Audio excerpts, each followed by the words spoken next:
It's the 10th round of the championship, the French Grand Prix. 70 laps over 190 miles of Magny Cours. Louise Goodman and Ted Kravitz will keep you in touch with events behind the scenes. Your race commentators on ITV1 are Martin Brundle and James Allen. Thank you very much, Jim. Good afternoon, everybody, and welcome to a very sunny and hot Magny Cours, right smack in the middle of rural France. Track temperature at the moment, 43 degrees, by far the hottest it's been all weekend. The weekend started with rain on Friday, but cloudy and overcast yesterday for qualifying. Strong breeze as well down the main straight. Today, as you can see, only the lightest of breezes, not a cloud in the sky, and very, very hot track temperature. Could that be significant this afternoon?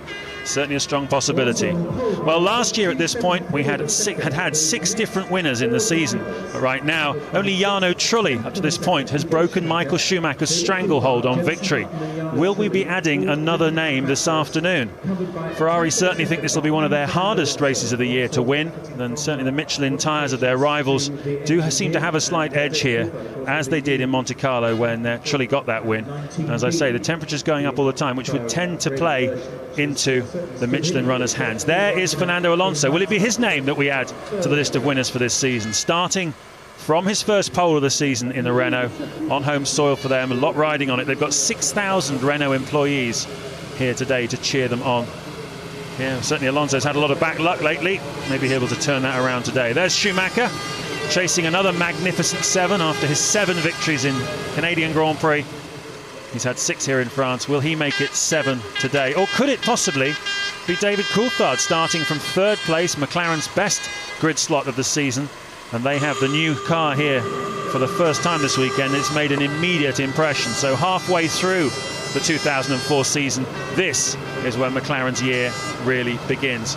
Martin, for the first time, Coulthard and his great friend Jenson Button starting alongside each other on the 2nd row of the grid. You can see it right there. As Button was just saying to Louise, the last time they raced against each other, they crashed, but Button tells me they've never started alongside each other. But just talking to Button, certainly last night, he said he reckoned this is his best chance of a Grand Prix victory this season. Yes, let's hope they're not ex-friends after 3 corners this afternoon. I think they've both got a good shot at getting past Michael Schumacher before or into the Adelaide hairpin at the far end of the back straight. They'll be very keen to get away. Normally we have seen the Michelin-tired cars getting a little bit better traction after they've all cooled down on the green flag lap to the grid formation itself. A lot of good stories to watch out for, though. You've got Raikkonen down in 9th, really, I think, out of position. Genet just ahead of him in 8th. He's really got a lot to prove in that Williams if he wants a seat for next year. Barrichello also way out of position down there in P10 in the 2nd Ferrari. You've got to expect them to come through the field at some point, but it's going to be pretty scruffy, I think, in the top 6 or 8 as they head on that first lap. Yeah, just bring you up to speed then. Marc Genet, who Martin was just talking about, substituting for Ralf Schumacher. Those of you just joining us, he's broken 2 vertebrae in his back, and he's going to miss quite a few races, certainly 12 weeks is what the doctors are saying at the moment. His manager, Willy Weber, is saying that he expects Ralf to be back in a car at the Belgian Grand Prix. He said that this morning, apparently, but a lot of people doubt that quite a bit. And Weber also saying that there could be an announcement at Silverstone regarding Ralf's plans for next year. That presumably means his Toyota contract being announced at Silverstone. So no Ralf Schumacher here this weekend. Marc Genet, who's done 34 Grand Prix in his career and over 8,000 miles of testing in the FW26 Williams, so knows the car like the back of his hand, stood in at quite short notice here, as he did at Monza last year, and well, he was a little bit cautious in qualifying, but nevertheless he's in the field as the engines are fired up.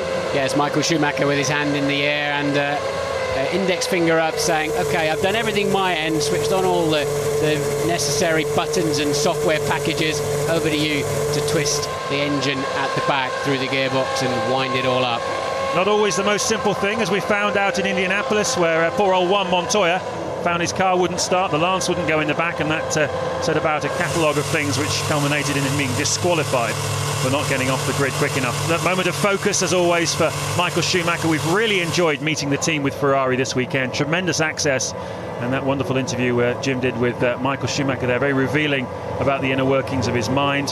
But now he's got only Fernando Alonso to think about as they set off on their parade lap around this 2.7 mile Magny Cours circuit, as smooth as a billiard table. but hotter than Georgia asphalt today. Do you remember when Michael Schumacher bolted from second place on the grid and passed Damon Hill at Silverstone and later took a penalty for it, for being out of position on the warm-up lap? He's now necessarily had to let Alonso back through again. They are really allowed to get away as they need to. Can I just tell you about a little cameo I saw at the end of Saturday morning free practice? They were doing their practice starts at the end of the pit lane. Michael Schumacher was lined up and he was getting alongside, and Alonso came down, parked himself in Schumacher's mirror vision. He could see him on his right, and when Michael dropped the clutch to go, Alonso reacted to that, and using the Renault superior system was alongside and passing Schumacher on the way down. It was only free practice, it was just a practice start, but it was Alonso taking the fight to Schumacher, saying, look what I've got, mate, and if we're next to each other on the grid, I'll be using this on you in the race. It was an amazing piece of aggression against the world champion, who likes to do that kind of thing to the younger guys. Yes, the outside king goes on, whether it's in the press conferences, in the paddock, in the press the week before, and it's good that Alonso's up to speed on all of that. Michael Schumacher locking a right front, trying to build some brake temperature. Remember, that's exactly what he did in the tunnel in Monaco before Montoya managed to run into the side of him as they got mixed up in the slight darkness of the Monaco tunnel. But it's so easy, especially at low speed, when you haven't got the aerodynamic downforce pressing the contact patch onto the road. The brakes are so powerful, they will just snatch front and rear in these conditions. The grid very close for this afternoon's Grand Prix. Takuma Sato down in 7th place, just half a second away from pole position, and a 10th separating P2 and P5 on the grid. So the lap times so far have been very, very closely matched. That tyre situation I mentioned before, just levelling the playing field a little bit this weekend. And for me, there's any one of about 4 or 5 men could win this afternoon's Grand Prix. I agree with you. I still think, as Jim said at the top of the programme, Michael's still got to be the favourite, of course. They've got to stop him winning this Grand Prix, but I feel they've got the tyres and car underneath them to do that, some of these drivers. Alonso in particular, the Renaults have been fast. Michael with the traction control switched off so he can spin those rear wheels as much as possible. And he's got to remember to put it back on again. Yeah, they rely on it pretty heavily. Just watching out on the track during free practice. Amazing how much traction control that Ferrari uses. Very slow green light or green flag lap. There are the Renault fans neatly installed on the start-finish line near the Renault cars, but very slow. And that's exactly what a Michelin runner needs to do on pole position, which of course Alonso is, to give him a better chance of beating Michael Schumacher into turn 1. Alonso on the racing line. In fact, he's just slightly left of the racing line. The curious way they go down the pit straight. Keep an eye on Trulli in the second Renault as well. Both Renaults start well. Let's go racing at Magny Cours in France. One of the Saubers takes a jink. Look at Button coming through. That Trulli alongside Button. Looks like he's going to pass him on the inside. Everyone looks like they got safely away. It's Alonso, Michael Schumacher, then Trulli up to 3rd place. Button down into 4th. Montoya up there in the mix as well. Where is David Coulthard in all of this? He's behind Jenson Button. So not a great start for Coulthard or Button. And as I say, watch out for Trulli, and he's gone and lived up to expectations. Both Renaults away very, very well then, as you say. Trulli again, a Button remaining 4th. Coulthard dropping down to 5th. Montoya 6th. Raikkonen straight up to P7 then already. Sato Barrichello 9th. Genet 10th. A poor start from the Williams end of Genet. Webber 11th. D'Amata 12th. Yes, it's always very interesting to see the drivers that slide back at the start. Marc Genet dropping 2 places, as Martin says. Obviously, it's been a while since he's done a Formula One start. It does all tend to happen pretty quick around you, but no question about who the leader is. It's Fernando Alonso, who won from pole position in Hungary last season. On that occasion, he was trying to beat Michael Schumacher, who had all kinds of problems on the day and wasn't able to fight him. And look, they're already dropping Trulli in 3rd place. And Coulthard and Button look like they're getting stuck into each other before. And the reason that happened is because Button had a go at Trulli on the exit of the Imola chicane into Chateau d'Eau and held himself up and gave Coulthard a run at him. He's now been held up with that overtaking attempt. Meanwhile, Trulli and Michael Schumacher, Michael Schumacher comfortably out front. Here we go for a replay. Watch Coulthard away slowly, just going underneath your picture now. And in the background, nobody getting into each other on the line. Everybody away except, look, a Toyota there, Panis. very slow away, and he is 20th in the field of the 20 runners. Yep, home Grand Prix, oldest man in the field and the only Frenchman, and that's not the start he wanted on home soil. Alonso leads then. Michael Schumacher is in second place, just 8/10 of a second behind. Trulli a couple of seconds behind his team leader in third place. Button is fourth, Coulthard fifth, sixth Juan Montoya, seventh Kimi Raikkonen, 8th Takuma Sato, and 9th Rubens Barrichello, with Mark Webber up to 10th, having started 12th on the grid in the Jaguar. Marc Genet down to 11th. Now I think behind, truly just got to settle down now, otherwise he's going to lose these front two, and he's shaking off Button by about 6/10 of a second. But if he wants to play, I think, up at the front, he now needs to establish himself back somewhere within spitting distance of Michael Schumacher. The front runners are expecting to make 3 scheduled stops this afternoon. Yeah, we're expecting the first ones to come in around about lap 12, 13 possibly. Some of them have a little bit more fuel, they might go to 17 or 18. Certainly lap 18 to 20 last year was when we saw most of the first stops, but everyone's being a bit more aggressive this year. Just look at the advantage. Trulli on the right-hand side there, now alongside Button, up into third place he goes. What an advantage that start system of the Renault is. Here we are on board with Trulli. Well, it means they can afford to run more fuel during qualifying, knowing they're going to take a couple of rows, or 1 row at least, and sometimes 2 before they get down to the first corner. Remember, truly it was, wasn't it, the Spanish Grand Prix had an amazing start from 5th on the grid to be having a look at the lead. Alonso then, fastest man on the track last time around by a fraction from Michael Schumacher. His lead, 1.2 seconds. He knows how to stay in the lead of a Grand Prix, though, doesn't he? We've seen him very calm in the head before now. Certainly seems very calm. Let's see what it looks like on board with Michael Schumacher coming down the hill then. Of course, the revised final corner sequence here in Magny Cours used to be a really amazing corner, the Lycée. Now they've straightened it out and put this rather aggressive chicane in with curbs which have caught drivers out this weekend. Giancarlo Fisichella in the Sauber found his suspension breaking as he attacked those curbs a little bit too viciously. Across the line then to complete the third lap. Michael Schumacher is the fastest man on the course at the moment. His last lap, a 1:16.3, and this is quite a pace, Martin, they're going at. It's an amazing pace. The lap records are 15.5. Of course, they still have a lot of fuel on board, and it is hot. This is a track that gives up a lot of grip with temperature. We've seen it over the years, and luckily it works the other way around as well. But it really is a circuit, of course, with parc fermé conditions, a lot less track time than they're used to because of the rain so far this weekend.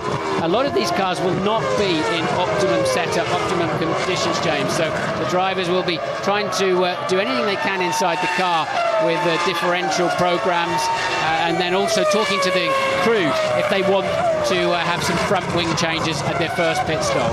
Well, the French TV director enjoying the moment of a French car, Renault leading the French Grand Prix. Behind all of this was a tremendous scrap for 6th, 7th and 8th places between Montoya in the Williams, Raikkonen in the McLaren and Takuma Sato in the PAR. Those three absolutely together on the racetrack, and also Rubens Barrichello joining in that scrap as well. So hopefully we'll see about that. I wonder whether Montoya is actually holding them up. No, he's not. His pace is pretty strong. He's lapping in the low 1:17s. The leader's lapping in the low 1:16s, and that's a pass there between Heidfeld, it looks like, and Panis going around the outside.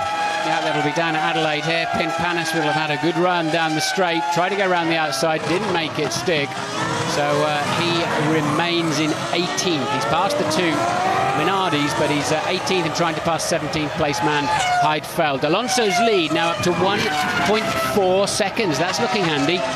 Yep, took a couple of tenths of a second that lap out of Michael Schumacher. Here we are riding on board with the world champion. This is what it feels like to drive a 900 horsepower Ferrari around Magny Cours. Let's listen to it. Oh well, let's not. That's one heck of a chicane, that one. The Imola chicane, the second fast chicane on the lap, taking it over 130 miles an hour.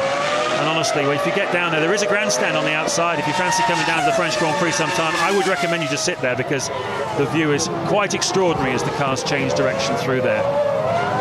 So working lap 5, Alonso leading Michael Schumacher, looking pretty composed at the front. Trulli third, Button fourth, Coulthard fifth, and Montoya at the moment in sixth.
Welcome back to Magny Cours in France, the first course in a double header of sport here today on ITV1. Coming up tonight at 7 o'clock, we've got the Euro 2004 soccer finals. The hosts, Portugal, who knocked England out of the competition against Greece, joined Des Lynam and the gang to watch that 7 o'clock tonight on ITV1. What an atmosphere that will be. Here at Magny Cours, we've got a good atmosphere as well. Lots of people, 65,000 crowd here, watching a French car driven by a Spaniard, a Renault driven by Fernando Alonso, leading the French Grand Prix on lap 8 from Michael Schumacher, the reigning world champion, bidding to become a 7-time French Grand Prix winner. Also looking for his 60th Grand Prix victory in the Ferrari team, which would be quite a milestone. They're at the front, lapping about a second a lap faster than Trulli in third, Button in fourth, Coulthard in fifth, and a wonderful scrap for sixth place between Montoya, Raikkonen, Barrichello and Sato. Barrichello has got in front of Sarko. We haven't seen any of it. French directors enjoying looking at Alonso at the moment, but believe me, Barrichello has got ahead of Sato, and he's now into 8th place. Sato down to 9th, and Webber still in 10th place. Yes, this is brilliant punch and counter punch between Alonso and Michael Schumacher. They're matching each other 10th for 10th until that lap, and Michael's just put in a new fastest 1:15.761. You can see it at the bottom of your screen now. Michael Schumacher much faster through the first sector of each and every lap too. So Alonso beginning to get a little bit untidy on the curbs, James, a touch ragged, and Michael menacingly now sitting there. 16 seconds separate the top 10 at the moment. Webber in the Jaguar is 10th. He's passed Janae too, but these two at the front are in a league of their own. They really are, aren't they? Trulli lapping high 1:16s. His colleague Alonso low 1:16s. Schumacher low 1:15s. One wonders whether Martin Trulli and Button are carrying slightly more fuel than Alonso and Michael Schumacher. Certainly Button felt last night that he had the most fuel on board of any of the top 4 runners. But I've been told that Trulli and Alonso are doing a similar strategy, in which case it just seems to be Alonso's day. Certainly this is Alonso's stint of the race. Anyway, he's much faster at the moment than Jarno Trulli, who is now 6 seconds behind the race leader. Look at Michael Schumacher, though, getting closer all the time. Yes, the gap was 1 second at the end of the last lap. We're just coming up to the end of the 9th lap, and it's now down to 0.9 again, just edging another fraction. Michael beginning to put the pressure on. We've seen this so many times this year, James, where 2 or 3 cars have ended up way faster than anybody else. I think it's those that happen to be hooked up under the Parc Fermé situation, where they've got a good car going into qualifying, they then have to live with through qualifying and all Sunday afternoon, and that's why we're seeing a big variation in performances. Certainly early in the Grand Prix, Schumacher now really beginning to look menacing to Alonso. He's done 159 Grand Prix more than Fernando Alonso, and a lot more experience therefore to go with it, of course. Good stat, very good stat. He's also won 78 of them. What a record Michael Schumacher has. It's rather reminiscent, isn't it, of a couple of years ago. Kimi Raikkonen leading the Grand Prix, Schumacher menacing him. Raikkonen making that very late mistake, if you recall, just a couple of laps from the finish when he hit some oil and went straight on, and Michael Schumacher able to get him. Ross Brawn there, we talked to him as part of our Meet the Team this weekend. He's communicating all the time with Michael Schumacher, and if you were watching that interview, you'll have heard him say that Schumacher is feeding data back to Ross all the time about what the tyres are doing, what the track's doing, what he thinks about how he's going versus Alonso, where the weaknesses of the Renault are, etc. And all the thoughts and ideas and data are all turning over in Ross Brawn's head, and he's formulating the strategy as he goes along. Well, I did 158 of these races, James, and I wouldn't have wanted anybody talking to me, even Ross Brawn, in the middle of the Imola chicane, which is where Michael was at the time. I really don't know how he copes with that. It's amazing. The gap down to 0.6 of a second then. Alonso leads from Michael Schumacher, Trulli third, Button fourth. Coulthard keeping in touch with Button in fifth. Then Montoya, Raikkonen and Barrichello having a good fight. Sato, Webber is 10th, Janae 11th, D'Amata 12th. Then Klein in the second Jaguar. Massa and Fisichella 14 and 15, very close together, probably on 2 stops. Then it's Pantano, Heidfeld. Panis is still behind Heidfeld in the Jordan. A lot of talk in the paddock. Eddie Jordan has sold the team, a big chunk of the team, to some new partners. So maybe we can look out for an announcement on that in the near future. But that's certainly a very strong rumour in the paddock just before the Grand Prix started. Yeah, certainly linked with Middle East consortiums over the last few weeks, and well, the Jordan team certainly could do with a bit of a cash injection to boost their competitiveness. The two drivers, Pantano and Heidfeld, pushing hard as Michael Schumacher gets the car slowed down. That's why he was being so aggressive. He's right underneath our commentary position. He comes into his box, inch perfect. They practice this so many times, these teams. We've got a race, James. That's great news that Michael is in before Alonso, because that obviously meant he was carrying less fuel. Raikkonen's in the McLaren from 8th place. So it's a genuine pace that we're seeing from Fernando Alonso. He was carrying more fuel. I wonder if he'll pit this time. Let's hope not. Then we've got a seriously good fight. Raikkonen departs as De Mata enters the pits. They were almost getting in each other's way. Genet away too. Yep, Genet substituting for Ralf Schumacher makes his pit stop. There's the Toyota, as you can see. There's your race leader still, Alonso. Trulli is now second. Button is up into third. Coulthard fourth. Montoya fifth. And what's very interesting is that Michael Schumacher has fed back in amongst the Jaguars. Webber was there, Genet, De Mata, Klein, and Michael Schumacher is now behind Mark Webber and in front of Christian Klein in that sort of area, with cars that are certainly a few seconds a lap slower than him. And I have a hunch that those Jags aren't going to stop in the all that near future. So he's got some work to do, Schumacher. He's come out into traffic, I think. And once again, Alonso goes through for another lap. Good news. There'll be a big smile on the face then of the Renault team. Meanwhile, in P7, Barrichello is absolutely flying. Now he's got a bit of space. We think he's coming in the pits this lap, but he's trying to leapfrog his way through Montoya and Raikkonen at a critical stage of the Grand Prix. Coulthard pits too from what is currently 4th place. Ted is down there. The stop is going well, but David Coulthard did overshoot by just a bit. I believe that Juan Montoya is also making a stop this lap. Actually, no, he's not. And that's a smart move from Williams, because Montoya and Coulthard were very close together on the track. They're giving Montoya one more lap to see what he can do. And that's Button, who hasn't pitted yet, going through back markers. So critical stage of the Grand Prix then as to who can get their in and out laps sorted out, and good stops. Coulthard rejoins the racetrack, as does Barrichello. I'm sure we're going to see some position changes there. Meanwhile, we have a Renault 1-2. Yep, and a Jenson Button 3. And as he said, he's carrying a little bit more fuel than the guys up front. He could be sitting in the pound seats. He needs to up his pace a little bit at the moment, though. He's faster than Trulli, who's in second place, and he's just over a second behind Trulli. But the bad news for Jenson is he's now 8 seconds behind Alonso after that opening stint. There you can see the Renault mechanics getting ready. This is a very important time in this Grand Prix, probably for Trulli then, I'd imagine, because Alonso is going through to complete another lap. The Renault guys look like they were just getting themselves set up rather than they wait. No, Trulli right in now. Trulli has come into the pits underneath us, and so that's Trulli out of second place. Button goes up into second then, but he's just over 8 seconds behind Fernando Alonso at the moment. We've got a serious race on our hands this afternoon. The Ferraris and the key Michelin runners have all got roughly the same pace, just slightly stuttering away there for Montoya, and he's in a critical battle with Barrichello and Raikkonen. We'll see how it unfolds. I'm watching Michael Schumacher doing a 1:16.8, stuck in traffic behind Takuma Sato. As you pointed out, James, that slightly earlier stop for him has put him into traffic and is costing him about a second a lap. Expect Alonso to remain in the lead if he has a clean stop. Certainly should do. He's managed to pass Mark Webber, has Michael Schumacher, but he's now up behind Takuma Sato and finding it a bit tricky to get past him at the moment. You can see feverish activity down the pit lane. That looks like Pantano and Olivier Panis that were battling towards the back of the field. 16th and 18th places, those two. Is Alonso going to pit this time? Yes, indeed he is. The race leader comes in. Ted, take it away.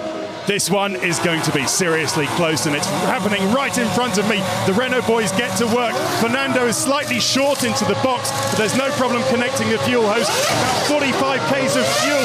Oh, but he's got an obstruction from the BAR. He manages to get out, just avoiding it.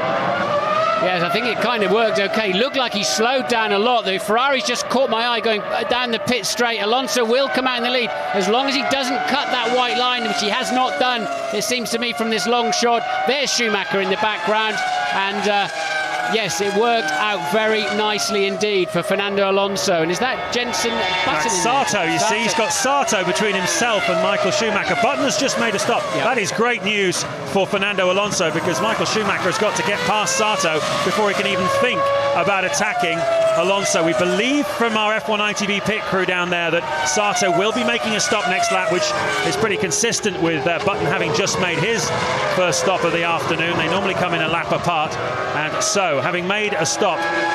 Alonso leads this Grand Prix. Michael Schumacher is behind Sato in second place. But we're expecting, as I say, Sato to come in.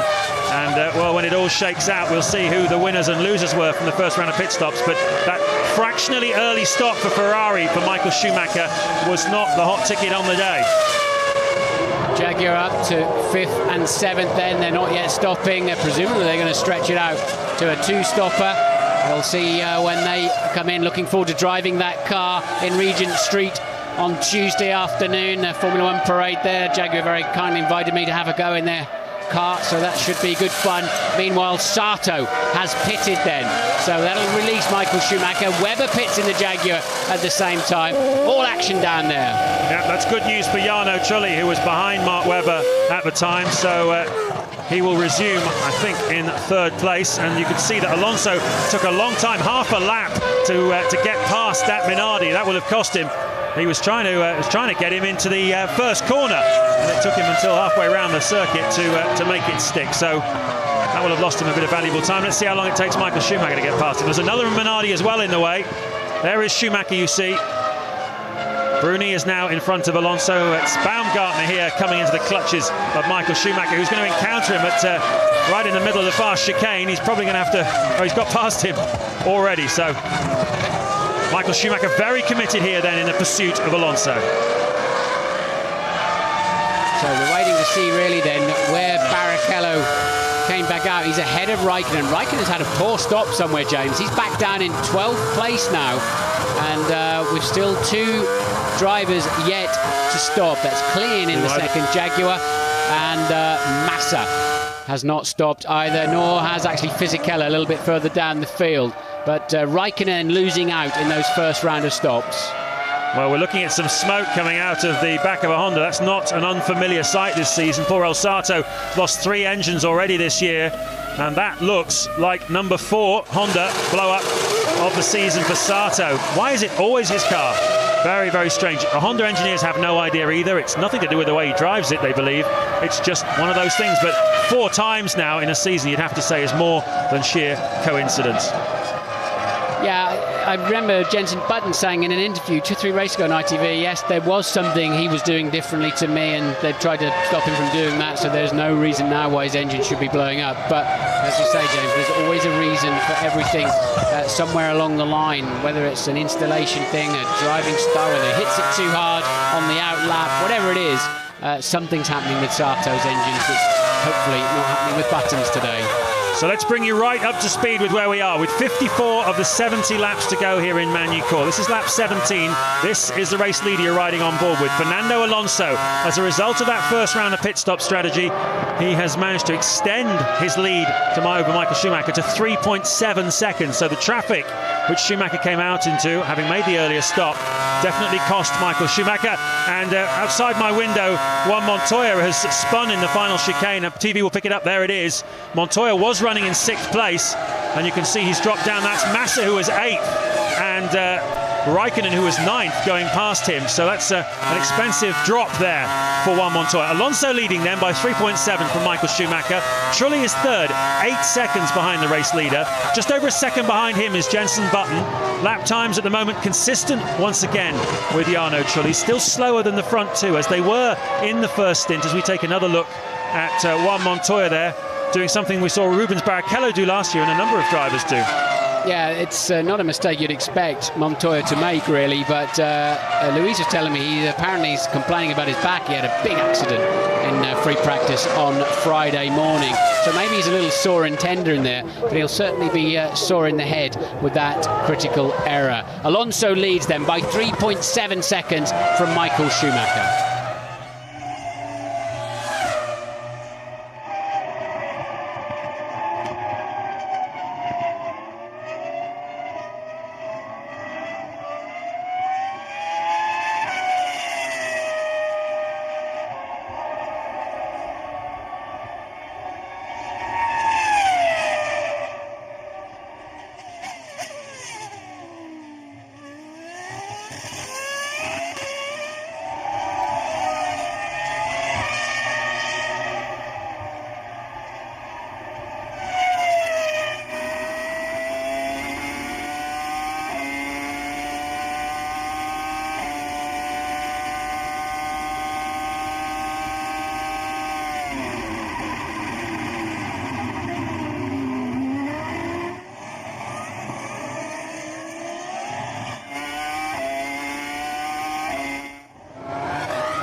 51 laps of the 70-lap French Grand Prix still to go here at Magny Cours. James Allen and Martin Brundle with you. You're looking at Juan Montoya, who had a spin just a few laps ago. He's under a lot of pressure from Mark Webber.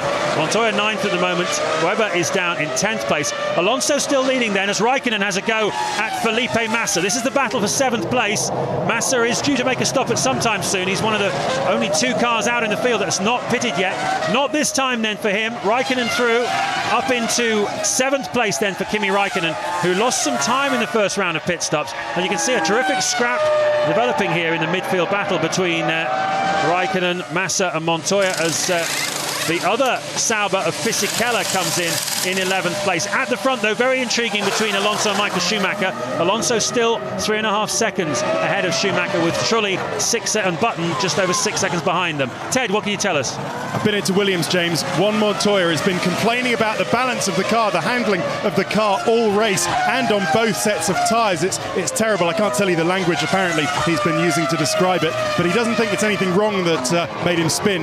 They think he just hit the curb too hard.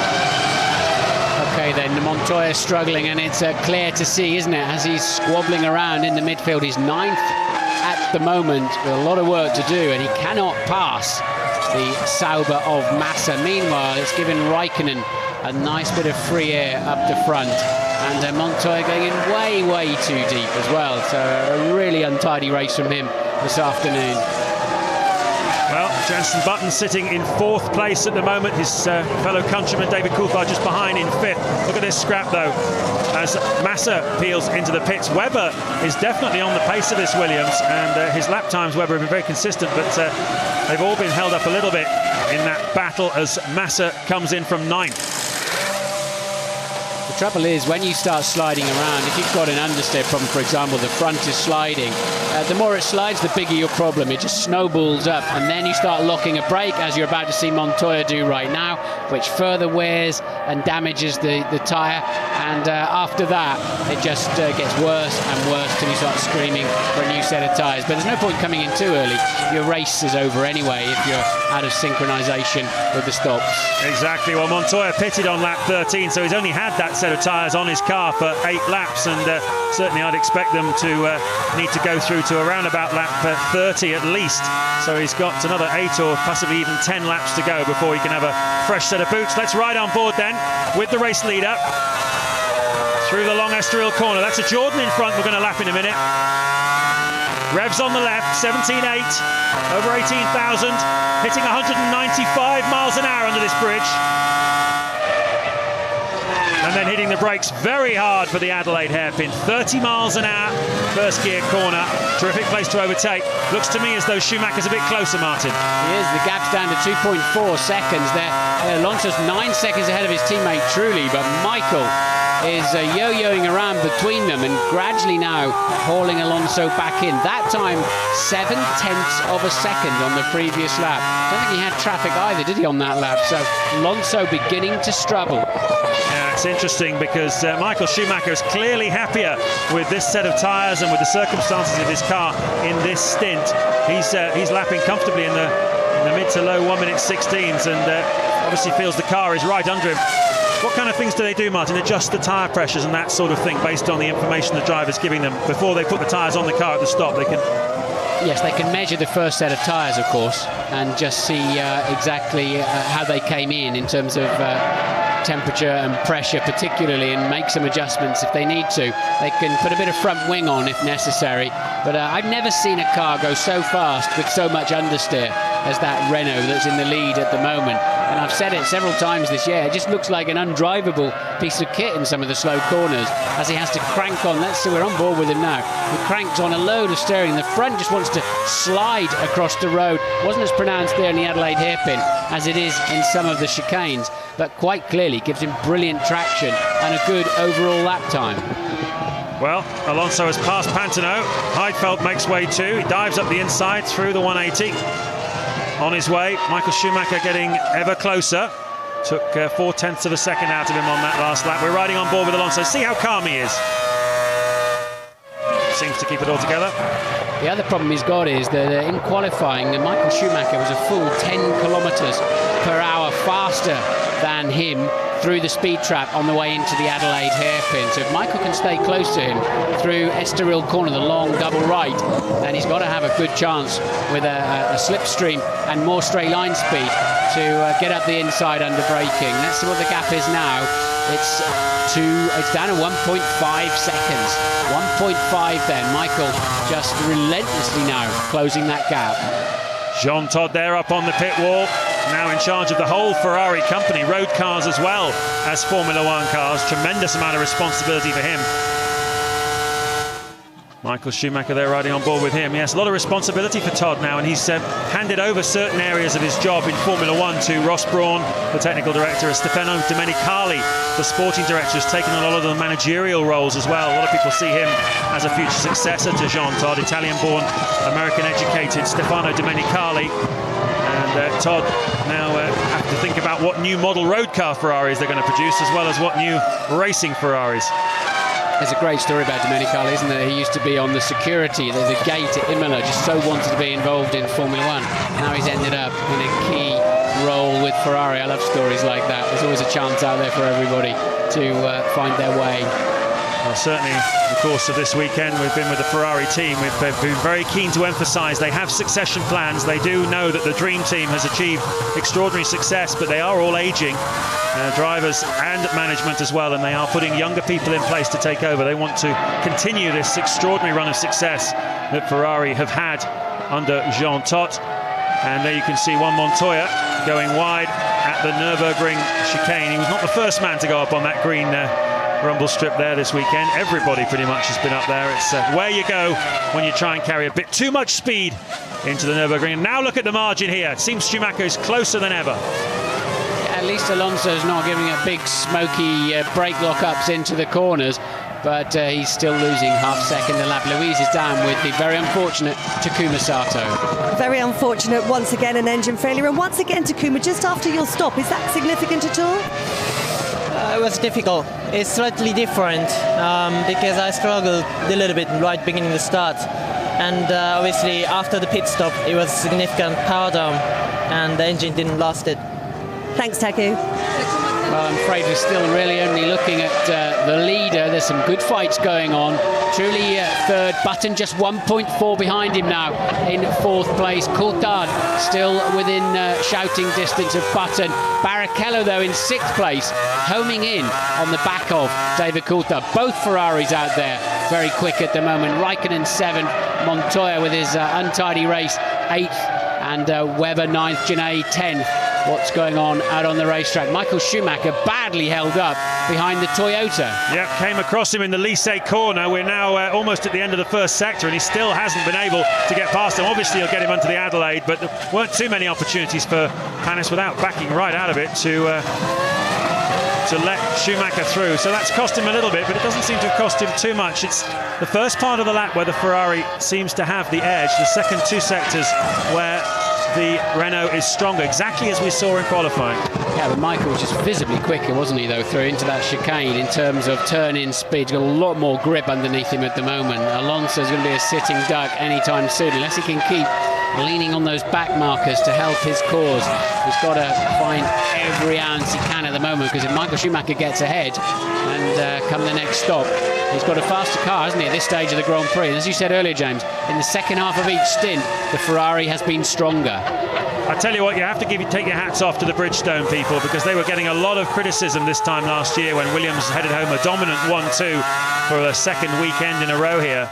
If you recall, in 2003, it was a summer of Michelin success, and Bridgestone went away and they thought, hey, how are we going to make tyres that work well in hot conditions? They've had tyres that have been outstanding everywhere we've been so far this season, and certainly a number of the Michelin guys thinking they had an edge here this weekend going into the Grand Prix. But on race day, even in the hot temperatures, the Bridgestones on that Ferrari look like, at the moment, they are holding on better than the Michelins on the Renault and the other cars.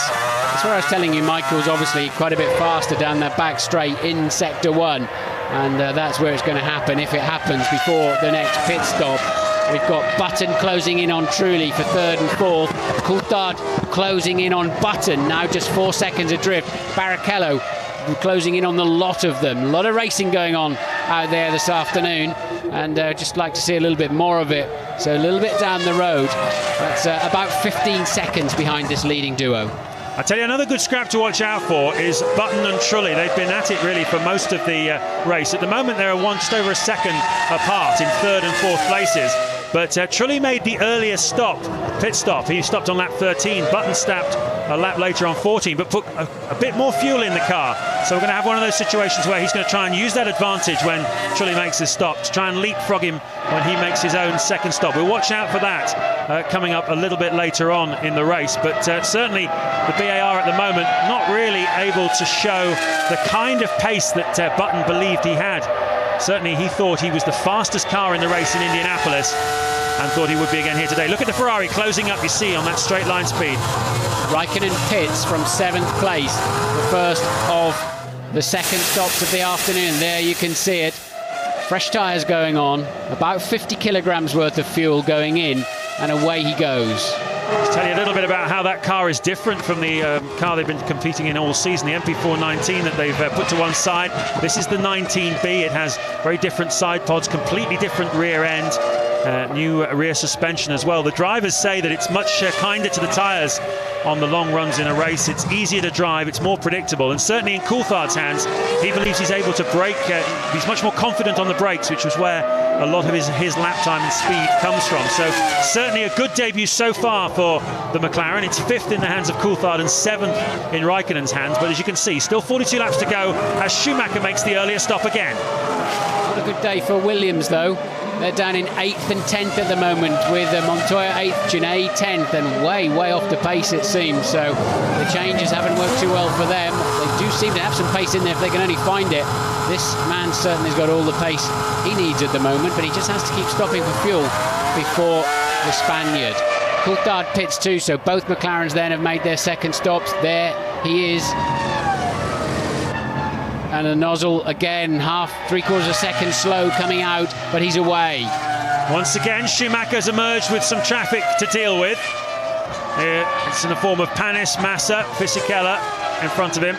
Ooh, a little bit wide there for Alonso, just having to edge the car and just keep it gently on line by turning into the slide and really getting, I think, towards the end of the useful life of this set of tyres. Amazing, isn't it? They're good for about 50 or 60 miles. Look, struggling again in Chateau d'Eau. Alonso's ready for a set of tyres, and this is crucial. He needs great laps at the moment, not difficult laps if he's going to maintain the lead. We just know how brilliant Michael Schumacher is at this phase of every Grand Prix. He does not pit. Yeah, he's just 1.4 ahead of Schumacher then before the German made his stop on the last lap. We'll monitor the margin, probably be a lot closer than that. As you can see, Alonso's car sliding, you see it moving? And look at the graining on the right front, Martin. Yeah, tyres are not looking nice at all. He's had to push hard in this stint. Button pits from what is currently 3rd place. So, well, he definitely stopped for longer on his first stop, but that wasn't extra fuel that went in. It must have just been a slightly slow stop for Button. So that theory that he was going to run a little longer, obviously not working out. Trulli's still out on the track. Button has made a second stop, so that will not be happening. Ted, what can you tell us? Tell you what, at Ferrari, they're delighted that McLaren made the stop when they did, and there was that little hesitation on David Coulthard's nozzle, because this gives Rubens Barrichello a great chance to jump him after his next stop. Yeah, we'll keep an eye on Barrichello's times. It was a 1:16.5, which is pretty handy, if not spectacular, last time around. And again, a bundle of understeer on the way into the corner, the back end stepping out under power. So, and we're hearing that the Renault team are out in the pit lane, and I hope it's with a fresh set of tyres for this man, but it's not. It's for Jarno Trulli as we understeer and jump our way through the final chicane and run down the ragged edge of the pit straight for the tremendously challenging first, second and third corners here on this Magny racetrack. So at the moment, Fernando Alonso leads the Grand Prix. His teammate Jarno Trulli has just come into the pits. He was 12 seconds behind. Also into the pits comes Rubens Barrichello, who was in third place. These two racing for position. Michael Schumacher was fourth, but with those two pitting, he will go straight up into second place. So Barrichello getting out of his way in the nicest possible way by diving into the pits. New lap record for Michael Schumacher, a 1:15.4, and you've got Alonso doing 1:16.8. That's already enough to negate the lead that he had. So Schumacher absolutely blisteringly fast at this stage. Montoya away after his second stop. Surely Michael Schumacher has got enough now to come out in front of Alonso. Alonso launches the car into the Imola chicane, just throws it at the corner.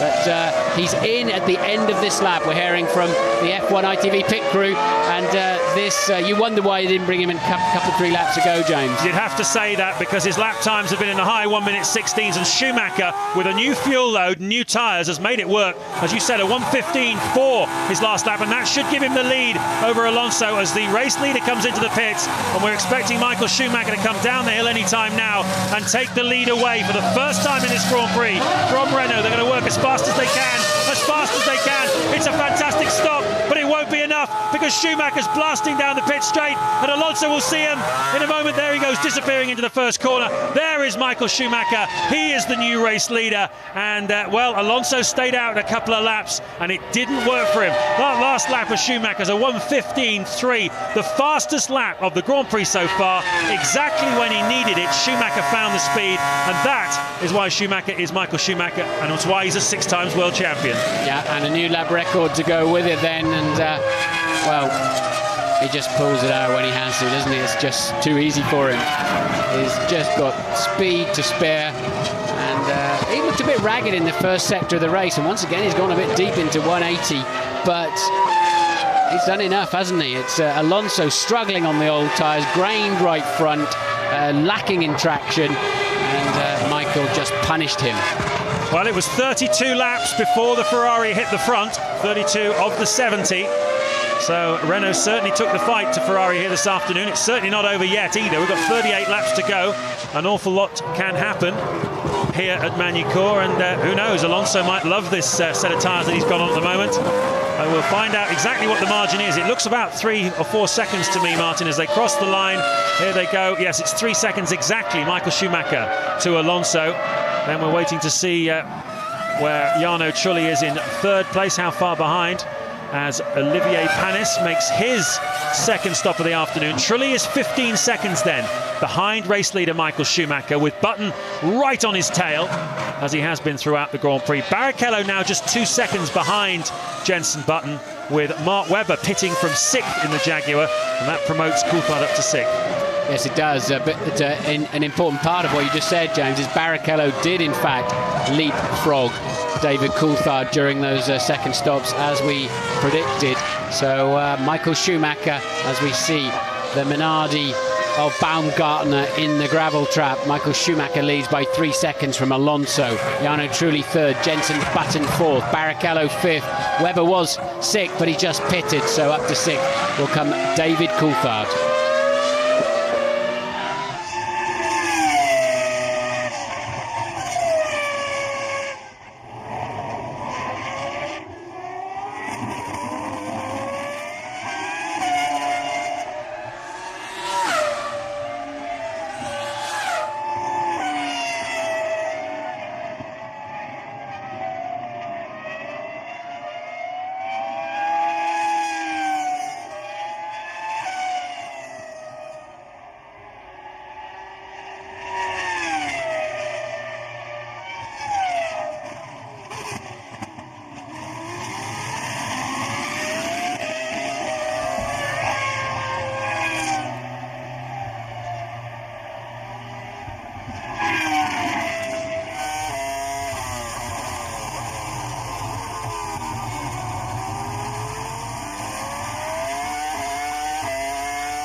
halfway stage of the French Grand Prix at Magny Cours in France. Michael Schumacher may have hit the front, but it's Alonso who's now faster than him on the racetrack. Took a couple of tenths out of him on that last lap. Jarno Trulli is third, with Jenson Button fourth, Rubens Barrichello fifth, and David Coulthard sixth.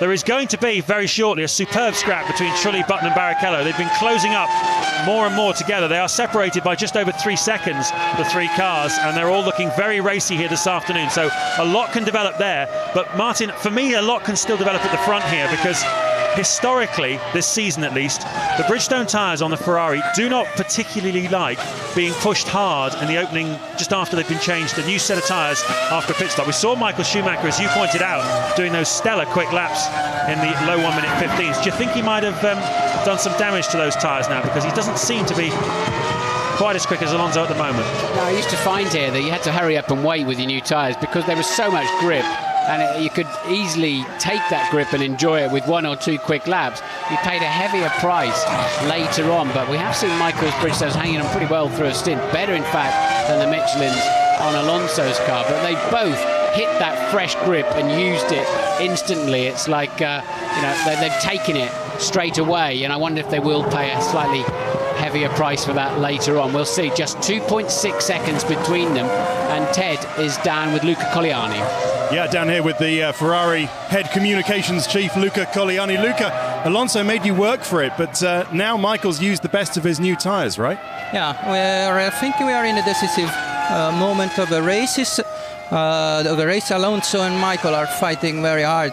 It's a very tough race duel. Also, Rubens is doing very well. He's starting from 10th, he's already in the top 5, and I think he has a good strategy to be in a very good position at the end of the race. It will be a very interesting second part. What's Ross telling Rubens to really go for that? He thinks second or maybe third is on? Yeah. I have to say that Ross is pushing Michael very, very hard, because if we have a chance to win, we have to push. That's for sure, because Renault and Alonso are very good.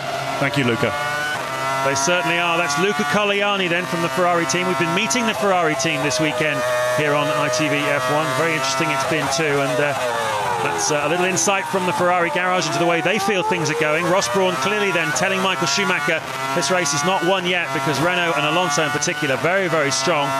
On that last lap, Schumacher seemed to have an edge over Alonso, whose pace dropped off after that initial first strong lap. Let's see what they've both done on this last lap. Almost identical lap times, to within 100th of a second of each other. And this is one heck of a dogfight at Magny Cours. 3 seconds the margin. Up the road is the Ferrari. There's a little bit of traffic between Alonso and Michael Schumacher, and there's 32 to go. Yes, Michael, though, is always best part of a third of a second faster down to the Adelaide hairpin than Alonso. That's where he's losing the time. Michael just set a new fastest first sector. Alonso not troubling the apex that time around either. What are we going to see here? The Toyota wombling off on the outside there of Panis. He's having a terrible day. The guy who knows this place like the back of his hand didn't get away from the start line, wasn't particularly quick in qualifying, and now sadly having problems out on the track. I mean, Olivier Panis is normally stunning around here with his time and speed. Well, I wonder how decisive it was then that the Renault team chose not to bring Alonso in the laps that followed Michael Schumacher's stop, because he was clearly struggling with the last knockings of those Michelin tyres at the time. And Alonso stayed out. The team brought Trulli in before him. And every one of those laps that he did, Martin, he lost ground to Michael Schumacher, who was pushing, who'd made the earlier stop.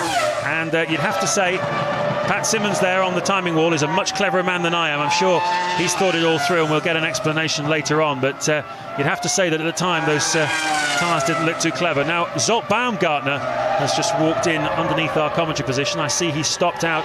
His car has stopped out on the racetrack. He's our second retirement of the afternoon. We saw him a little bit earlier on. Still no idea of exactly what was wrong with that car. This is lap 40, though. Yes, Baumgartner was in the gravel trap, wasn't he? Looked like he'd gone off. Sato, engine failure, as you say. But Michael stretching that lead now, 4.2 seconds. He made 1.2 on Alonso last time around. Has Alonso punished those tyres too much? Schumacher 25 seconds now ahead of Jarno Trulli. Maybe the new McLaren's flattered to deceive a little bit. We're on lap 40 and they're 31 seconds adrift. So they've not had the race pace that they showed in qualifying. No, and David Coulthard, who is in 6th place, 3.9 seconds behind 5th place man Rubens Barrichello. Those cars, Trulli, Button, Barrichello, in a sort of train together on the racetrack, and you can't say that Coulthard is being held up by them at all. He's on the same sort of pace as they are. High 1:16s, low 17s. There's Baumgartner, as I mentioned, Hungarian driver, first Hungarian ever to score a Formula One World Championship point at the USA 2 weeks ago. Now finally the French director allows us to see these 3 cars. This is Button who we're riding on board with. Trulli is ahead of us and Barrichello behind, and just 2.5 seconds separating these 3 cars at the moment in the Grand Prix. Yes, Jensen's not quite hustling the car through there, for example, the same way that Alonso is. It's not his driving style by and large, but you have to. He's 27 seconds behind Michael Schumacher, and and again, he's got some nasty-looking graining on his right front. That'll be probably from a locked brake somewhere with a little bit of damage on the surface. But Button and Trulli 1.4 adrift, with the fast Ferrari of Barrichello just a further second behind. And the 2 McLaren 6th and 7th are going to be racing each other anytime soon. Important day also in the Constructors' Championship here, the battle for 2nd place behind Ferrari. At the moment, the Renault team has 66 World Championship points, and BAR Honda have 58, so 8 the margin. And at the moment, with Alonso in 2nd place and Trulli 3rd, Button 4th and Sato out of the Grand Prix, Renault certainly look as though they're going to extend their points advantage in 2nd. It's a really terrific battle. And well, Jeff Willis, the technical director of BAR, joins Louise now down in the pit lane. Obviously, Louise, it's pretty tense times in the BAR versus Renault battle. It is, as you can imagine, James. Everybody down here in the garage keeping a very, very close eye on what's going on. We've been watching Jensen. He's been tucked up behind Jarno Trulli for much of this race. How are you going to get him past? Will you be able to do it on the track, or is it going to be down to pit stops? It's very difficult. I think we're obviously looking at the strategy to find a solution. We are working on it very hard at the moment. Any concerns about reliability? Once again, we've seen Sato go out. Everything clear with Jensen? There wasn't a lot of notice of the problem with Sato. He noticed immediately after the pit stop that the engine didn't feel right. There's no clues that we've got any problems to worry about with Jensen, but obviously it's a concern. You've got a hard-charging Ferrari coming up behind you as well. Presumably that's got to come into a strategic mix. Yes, we have to look at a lot of cars at the moment. It's all quite close out there at the moment. Thanks, Jeff. And we're seeing the Ferrari pit crew out underneath our window here. Clearly, who's been stopping first of those? It's Michael Pitts then. Michael Schumacher Pitts. So that was a short stint, James. It was indeed a very short stint indeed. Have lost a wheel nut somewhere, have they? No, it was a good stop. It was just something that deceived the eye. 6.5 seconds. That's a fantastic stop by the Ferrari pit crew. Michael Schumacher rejoining. Hopefully this time, for his sake, he won't have too much traffic. Just a Toyota there flashing through the frame to worry him in the near future. But well, he had 4.9 seconds over Alonso, so a comfortable margin. Well, they obviously short-fueled him. That's why he ended up just so far ahead of Alonso. He was 1.4 down before the last pit stops. Ended up 3 ahead, but we know he was doing quick lap times, but they clearly short-fueled him, James, to get race track position and to be able to control this Grand Prix. You always want to try and control it from the front, and that's what they've done with Michael Schumacher, but that was a very short stint. It was indeed. They must be pretty confident on the tyres then, because they're sending him out for a 28 lap final stint. Or no, they can't be. 6 seconds of fuel. He must be stopping again a 4th time. That'd be a surprise. Be amazing if he's on a 4-stopper, but if not, as you said, it's a long way to go. Well, 28 laps. There's no way you can do that with 6 seconds worth of fuel. I mean, 6 seconds of fuel is something in the region of about 45 kilos. That will only get him 18, 19 laps. Yep. So, very strange then. I wonder if there was a problem creeping in there, and because that is well early for Michael Schumacher to be making his 3rd stop. But Alonso leads then. Certainly does. Michael Schumacher 11 seconds behind. You need about 18 or 19 in your pocket to be able to pit and rejoin. Alonso then on the attack once again, putting another lap on Felipe Massa. 12th place in the Sauber. There's been a good scrap between the 2 Saubers all afternoon. Massa started out in front. Fisichella got past him in the pit stops. Now Massa is back in front again. Really are tremendous battle for honour in that team. We don't see them very often on television, least of all battling each other, but believe me, they are really having a go, and Alonso feels that he could perhaps have led him through a little earlier. Well, Alonso, it's very interesting, Martin. We saw at the Spanish Grand Prix. You remember those people from his region of Spain, the northeast corner called Asturias, northwest corner, Asturias. They have that blue flag with the cross on it. Out on the track yesterday morning, there were thousands of people with those flags. He's obviously now got his own little equivalent of Schumi's Barmy Army that's starting to travel now. We've never seen that before in Formula One. It's Spanish fans travelling to overseas Grand Prix. It's certainly a trend that Alonso will want to encourage. It is, but he's got to stop shaking his fist. The other driver probably can't see because he can't look over the side very well. Certainly doesn't care, otherwise he wouldn't got in the way in the first place. And for sure Alonso would then have lost a good half second under braking because he would have not attacked Adelaide in the same way he would normally do. And that half second may win in the Grand Prix this afternoon the way it's shaping up. So there is just no point. It's an understandable reaction though. Well, it's funny enough, it's exactly half a second what it cost him. Looking at the timing computer, he was 11 seconds ahead of Michael Schumacher, and he's dropped a second from that point to the same point a lap later. So, as you say, waving your fist doesn't pay, either on the roads or on the racetracks. That then is the top 8 at the moment. Disappointing showing for Montoya. The McLarens, they'll look at this and say, well, 6th and 7th. But half a minute down on the race leaders. But nevertheless, it's good to see McLaren back in business. Both Coulthard and Raikkonen are lapping faster than Barrichello ahead of them at the moment. So it's not all over yet for them either. Coulthard just 3 seconds behind the Ferrari of Barrichello, who is currently in 5th place. We're right on board again with Alonso. Traffic coming up. Through the fast first curve, 165 miles an hour they carry through there. Bit of a slow-mo replay for you to see the contact patches bouncing around. In fact, that's one of his lower flights this afternoon, isn't it? That particular one. Alonso's lead, 10.3 seconds then. We believe they've all got to pit one more time then, and the Jordan nicely out of the way. And Louise has tracked down Zolt Baumgartner. Yeah, no points this weekend, Joel. What went wrong for you? Yeah, I did a small mistake in turn 3, and that's why I couldn't finish the race, and I stopped in the gravel. It was so far quite good from the start. I had a very good start, and I had pushed my teammate very hard, so it was a good race and a good pace from my side. I'm a bit upset from the failure, but I hope next time I don't do this and get finish the race again. Thanks, Jolt. Let's hope he doesn't do that in Piccadilly Circus on Tuesday afternoon. But Baumgartner then out of the race. 2 retirements still. His spin, he just told you about Sato's engine problem we saw much earlier on. 18 runners. Renault in the pits of Alonso. Race leader Fernando Alonso comes in for this 3rd stop of the afternoon with 24 laps to go. Ted's down there. How much fuel are they putting in, Ted? Well, this will give it away. Let's see. The clock is going. Pat Simmons, Renault's engineering chief, has been doing his calculations. Now that looks like that's 8 seconds. He does not have to stop again. They're in with a really good chance here, guys. He doesn't. Michael Schumacher was 8.7 behind at the time when he came in, so he's comfortably going to retake the lead.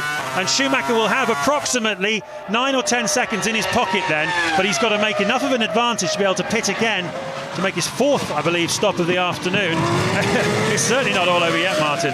No, it's not. I wonder if that was totally intentional, such a short 13-lap stint between stops. It did give him track position. He was pulling some stunning lap times. I wonder if that was totally intentional, whether they didn't get quite enough fuel in at one of the stops, something like that. But Michael Schumacher got the drive of his life then if he wants to win this one this afternoon. If we're right, he's got to come in again. And if we're not right, I don't understand how they've got enough fuel in it. Well, absolutely right. He stopped on lap 42, put 6.5 seconds worth of fuel into the car, which is about 17 laps worth. So that brings him in towards the end of the 50s. So very rough maths, as you can imagine. I haven't got Roth Braun's calculators there, but roughly speaking, he's got about 13 laps to make 10 seconds.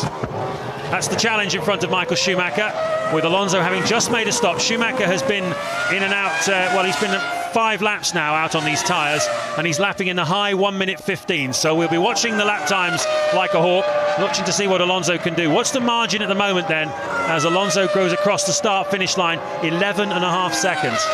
Yeah, it'll be a very short stop for Michael as well. It's a short pit lane. Not particularly fast pit straight, so the penalty of stopping here is not particularly high. It'll be his 4th one of the afternoon. Now that's doable, isn't it? But it's going to be nip and tuck. He's going to need some grey laps. But Alonso has got to absolutely max out every braking zone, get past every back marker effortlessly if he wants to win the Grand Prix. Certainly has. He's 11.5 seconds behind. Let's not lose sight of the other battles on the racetrack. Trulli is third, still only just a second ahead of Jenson Button. He'll be sick of staring at the back of that Renault, as he has all weekend, all race I should say. Button fourth then, Barrichello fifth, unable to do anything about the two cars in front of him. They're all on a similar sort of pace, which is not the pace of Schumacher and Alonso, who've been a league of their own here this afternoon. And Coulthard sixth, Raikkonen seventh. Raikkonen was closing quite quickly, Martin, on David Coulthard, but no longer. They seem to have settled down now, those two. Raikkonen having made his third stop of the afternoon, Coulthard yet to make his. We'll see how that works out between the two McLaren drivers. And then Montoya 8th, Webber 9th, going strongly, just outside the points for Jaguar, but very, very consistent on his lap times. Marc Genet, though, in the second of the Williams, is not in the points. He's down in 10th place, and I think he'll be a bit disappointed with that on his 2004 debut for Williams. Jordan clearing the way easily there for Michael Schumacher down at Adelaide Hairpin. Coulthard for his third stop.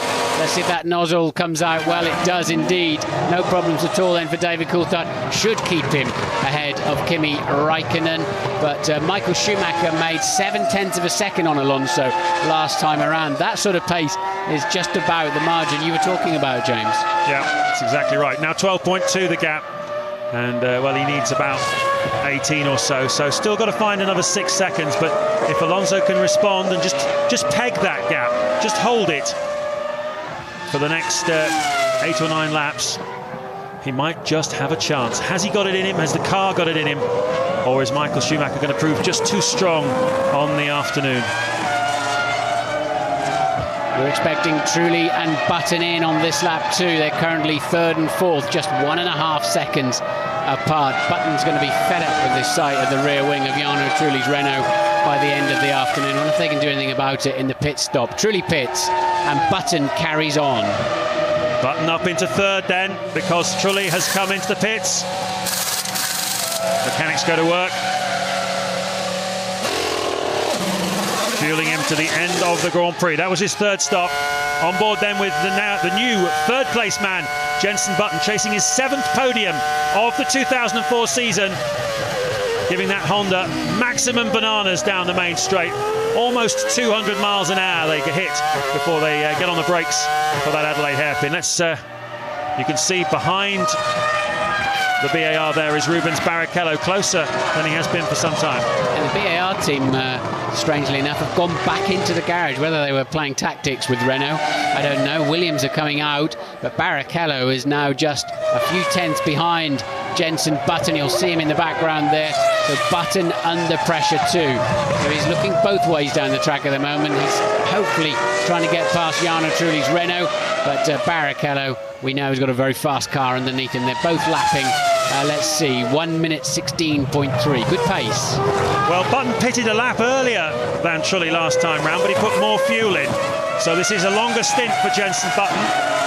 Is he making it work? That was a cracking lap. His fastest lap of the Grand Prix so far in the high 1 minute 15s. Just what he needed, Martin. And he was hustling at that time, wasn't he, through the final chicane? He took off.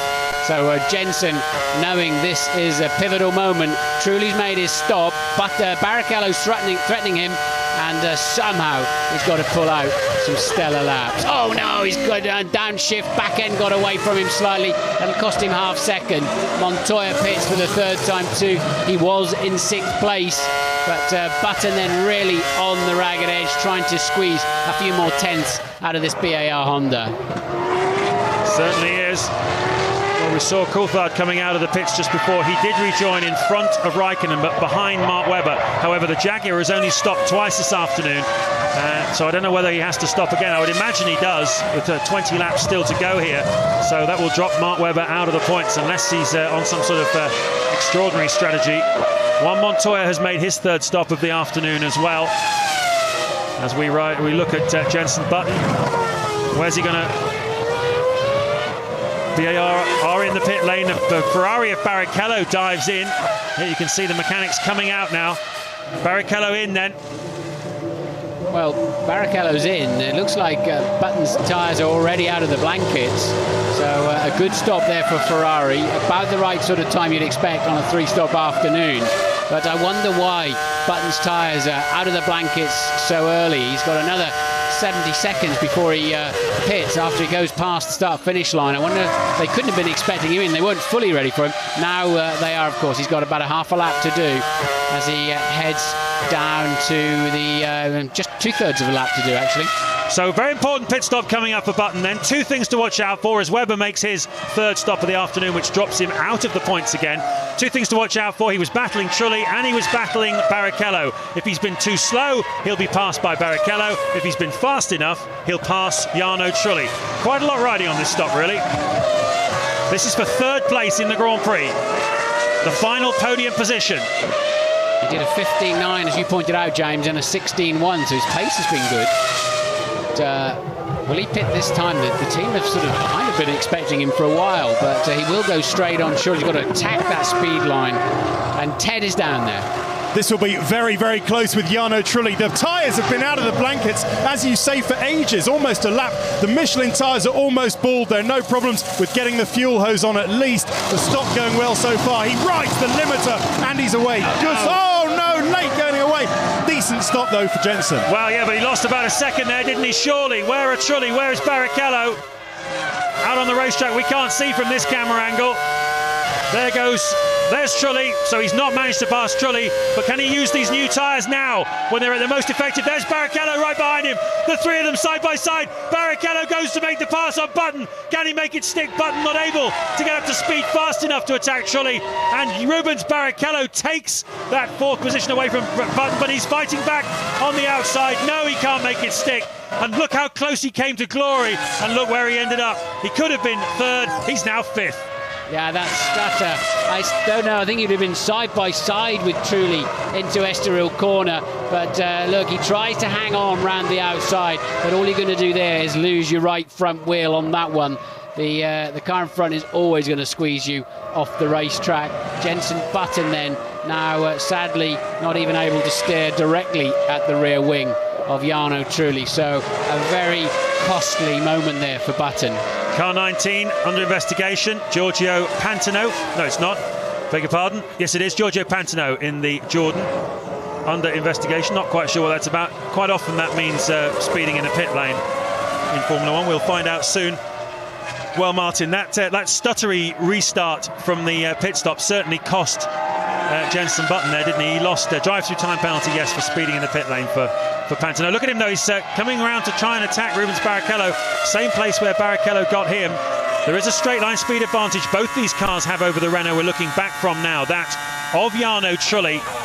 And Button unable to use that first lap bite of the tyres to gain track position. But how much did that cost him, that slow getaway from the pit stop? That was a second, wasn't it? Something like that, but it would have made the difference, certainly with Barrichello.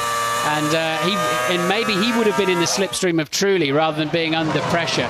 So it cost him very dearly. Michael Schumacher's got himself on track while all that's been going on with a 1:15.5 and then a 1:15.9.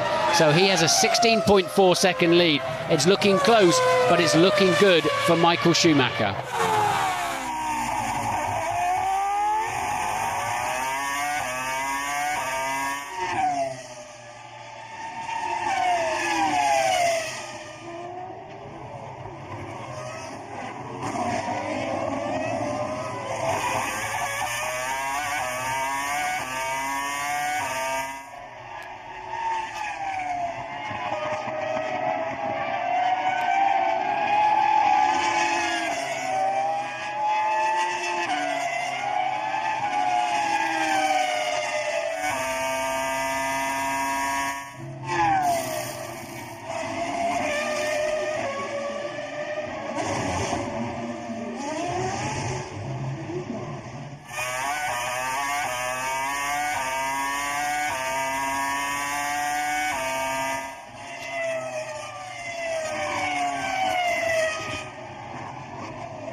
14 laps to go at Magny Cours in France. That's your race leader, Michael Schumacher. His task was to find about 8 or 9 seconds over Alonso during this stint. He looks like he's done it. The last few laps have been kind to Michael Schumacher and rather unkind to Fernando Alonso. There's Ross Brawn on the right, the Ferrari technical director and chief strategist.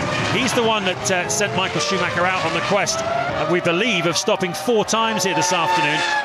It took half the race before Alonso gave up the lead to Michael Schumacher. Schumacher took it by short fueling one of his stops, but he's ahead now of Alonso, and Trulli is in 3rd place. Barrichello is in 4th. Button is in 5th, having lost the chance of taking the final podium position, the 3rd podium position away from Jarno Trulli. Button was slow away from his 3rd pit stop, a stuttering exit he made from his pit box. He could have taken 3rd from Trulli, but was unable to do so, and Barrichello swallowed him up on the back straight on Button's outlap. So Button dropping then down to 5th place with the 2 McLarens of Coulthard and Raikkonen right behind. And Ted has some news for us in the pits. James, there are a few bits of key information that explain why Michael has done a 4-stop. First of all, he's running a softer tyre than Rubens Barrichello, the softer Bridgestone, and he's also softened up the rear suspension. I noticed on the grid that the torsion bar, his rear torsion bar, was sticking out the back of the bodywork, and a longer torsion bar, Martin, as you know, indicates a softer rear, so that would have made the tyres wear out more. And of course, it's a very short pit lane with a short pit entry. And as I say that, Ferrari are coming out for Michael's 4th and final stop. It's looking good. That's an urgent decision they've just made, isn't it? They bolted out of their seats. So, understandably, because Michael Schumacher's already at the Imola chicane, so just 2 corners to go before the pit lane, and quite clearly they've decided with a 21.7 second advantage, and he's already another half second up on this lap too over Alonso, and that's why they've done it, James. Traffic ahead of them. They've decided, that's why the mechanics bolted so quickly, so Michael doesn't lose time between the Williams and the Jordan. Well, certainly Alonso has lost time in traffic, and that's what's pretty much finished off his challenge. 21 seconds, so any kind of mistake here will cost him the win, but Ferrari don't make too many mistakes in pit stops, do they? Michael doesn't make too many mistakes. The Ferrari team in general are pretty much like a clockwork operation, and Michael Schumacher should have about 4 or 5 seconds in his pocket. Alonso crosses the line now, and so he's got the length of the pit straight and part of the first corner between himself and Fernando Alonso. That is one of the Jaguars, and Alonso was behind him on the racetrack. Schumacher retains the lead. The 4-stop strategy of Ross Brawn would appear to have worked here this afternoon. The aggressive driving of Michael Schumacher has done the rest, and Ross will no doubt be peeling his mid-race banana fairly soon. Bit of brain food. But as far as he's concerned, his work is done for the afternoon. It's now just up to his driver to bring the car home. Well, you have to say they've played it nicely, haven't they? The 4-stopper was good, got him out of the dirty air of Alonso to enable him to put in those great lap times. And they always obviously felt comfortable, and we've seen it with our Meet the Team this weekend, how the comfort level between Ross and Michael and the trust they all have together. Ross knows that if he challenges Michael to go and find 10 seconds, he'll do it. Absolutely right. Schumacher will have been feeding information to him all the time about what the tyres were doing. Obviously made a decision to go for the 4 stops as a result of what they felt the tyres were doing relative to the Michelins, how the car was handling, and Schumacher constantly feeding information back via the radio to Brawn, who keeps him informed as well. It's really is very much a dialogue throughout the Grand Prix, and it culminates in strategies like this. I think it worked for the first time for them together back in '98 in Hungary, where I think that was the first time we really saw Michael blitzing these laps and taking Grand Prix that he perhaps didn't look like he was going to win. Yeah, they certainly, well, I mean, you can never count Ferrari out, least of all in a season like this, but certainly they do seem to have grabbed a victory here today. The Renault team and Alonso looking pretty comfortable in the lead for the first half of the Grand Prix almost. 32 laps the Renault led for, barring his pit stop, but nevertheless, very smart thinking by Ferrari, and on lap 60, he has hit the front pretty much an appropriate number today, because if he can keep going for the final laps, this will be Michael Schumacher's 60th Grand Prix victory in a Ferrari, more than 3 times as many as the next man, Niki Lauda. I don't want to see any more of him, though, until he goes over the line, because there's some great scraps out there. Truly, half-second ahead of Barrichello, who's 4/10 ahead of Jenson Button. Coulthard now 6th, just 9/10 ahead of Kimi Räikkönen. So 3rd through 7th, all in pretty close formation, albeit in 2 groups. Well, the French enjoying their moment. They've got a French director of the Ferrari team, Jean Todt, and obviously the Renault team is battling with them here today, Flavio Briatore. That's why we keep seeing the two in a gladiatorial kind of pose. But as Martin said, some fantastic action going on now. 10 laps to go, and Button, I would imagine, after a frustrating afternoon of being tucked up behind Trulli, now being tucked up behind Barrichello as well. The 3 of them separated by only 1 second on the road, and I would imagine there's a chance that one of them is going to try something here this afternoon before this race is over. Another man who might try something, Kimi Räikkönen, currently 7th, but really monstering the back of David Coulthard. He doesn't want to finish behind Coulthard on the race debut of this new McLaren, does he? That's the last thing he needs. Finally, we get to see this battle, and this is shaping up nicely. The 3 of them coming very much closer together, and with 10 to go here in Magny Cours, this is shaping up to being a pretty grandstand finish for the final podium slot.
Eight laps to go in the French Grand Prix. It's been a really enjoyable afternoon's racing, I have to say.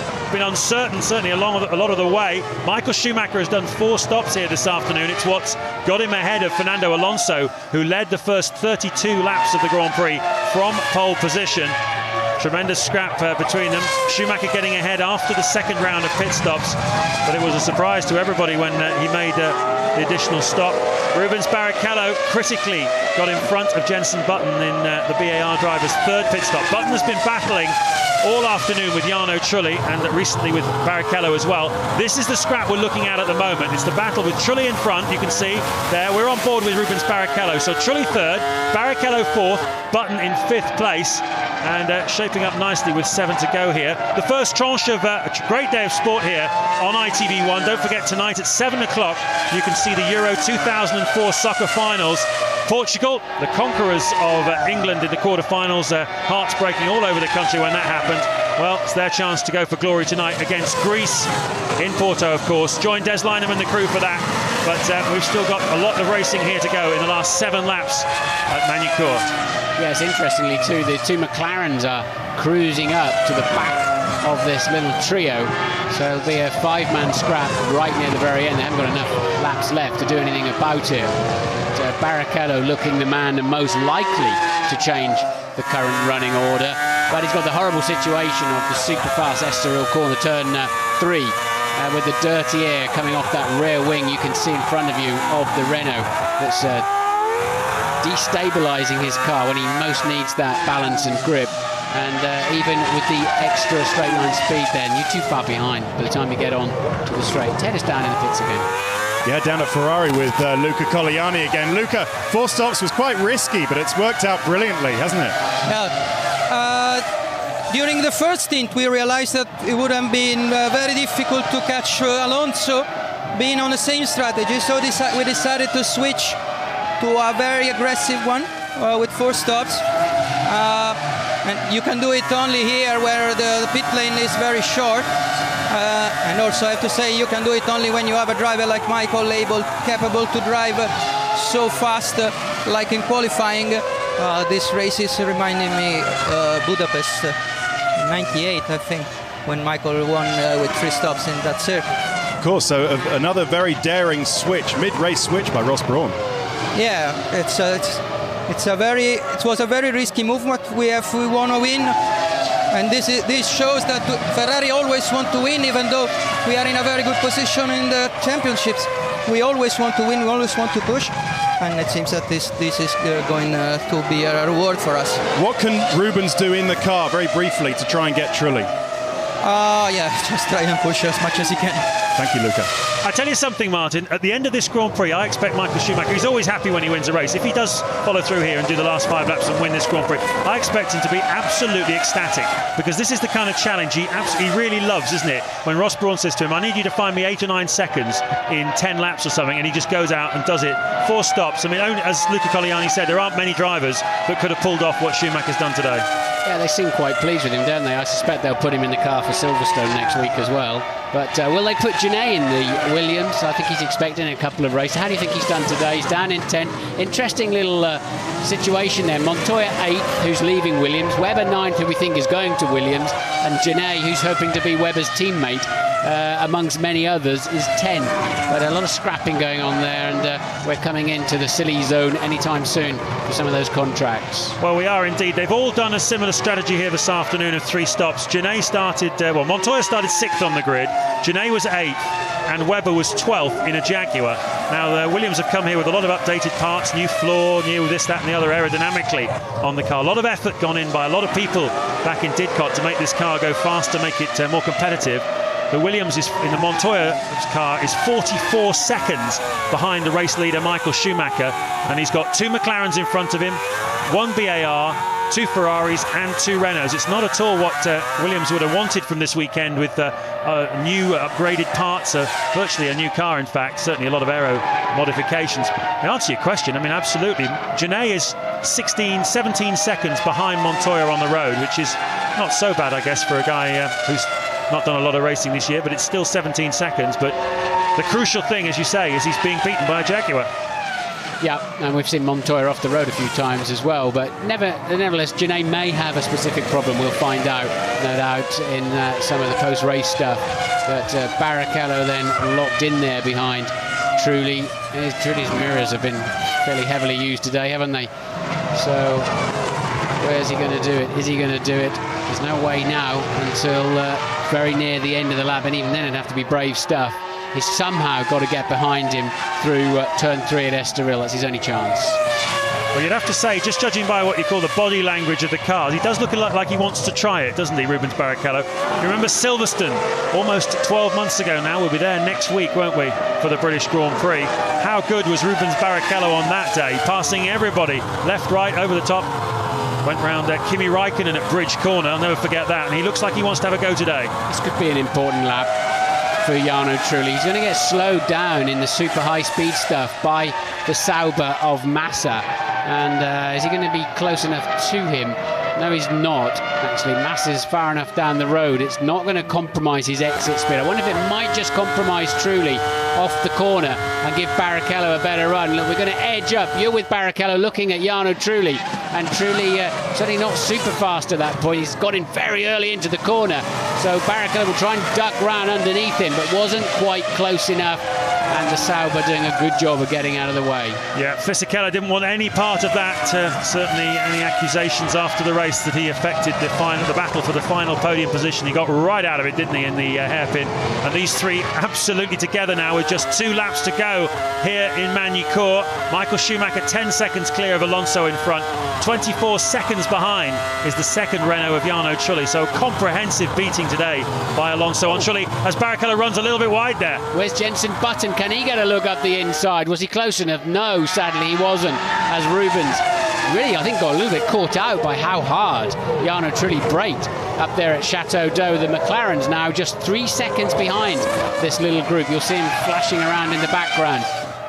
I reckon McLaren will be pretty pleased with this, you know. They might only be 6th and 7th, but they've been on the pace of Ferrari, BAR and Renault in front of them, which by McLaren standards is nothing to shout about, but by their standards of their 2004 season is definitely a significant improvement. So hats off to everyone at Woking that seems to have made some gains here, and hopefully a strong end to the season for the McLaren team. But we've got a strong end to the Grand Prix to look forward to here, because Barrichello looks to me like he really wants to have a go at Jarno Trulli. Yeah, Trulli, I think, is feeling a bit under pressure now. Rubens has got to think this one through somehow, I think, and not have a scrappy half attempt at it, because he's certainly got, you see all those little things, you're just going to lose 20 metres and it puts you back for half a lap, and he's got to be perfect, and then he's going to get a slingshot, I think, somehow in one of, oh, he's got one more chance now, hasn't he, down into the hairpin, and I think he blew it just there.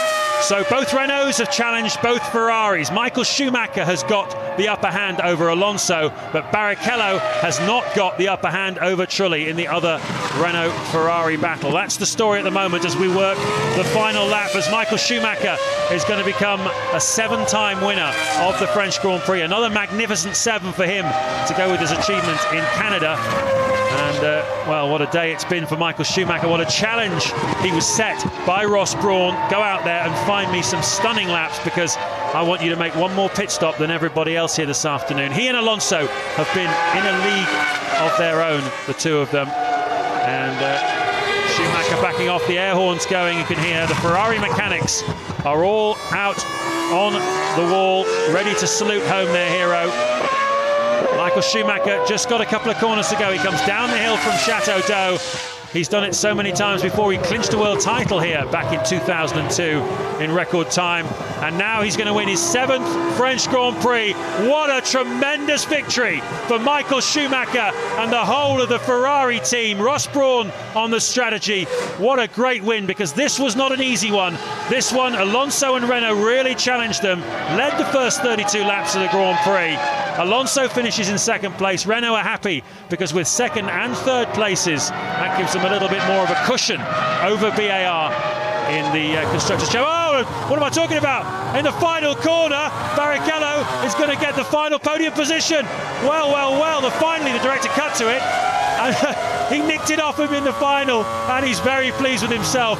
And both Ferraris now have done both of the Renaults. How did Trulli let that happen? It was in 2 corners from home. We've got to see that. And now you should see the Ferrari mechanics on the field. They've just worked. They thought they were 1st and 4th. Now they're 1st and 3rd. 2 drivers on the podium. And it's all going off down there. It's right underneath our window. And Barrichello, with last of the late breakers, snatching a podium. Absolutely fantastic stuff. Michael Schumacher the winner here then. The podium coming up shortly.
Maintenant les pilotes de retour de leur tour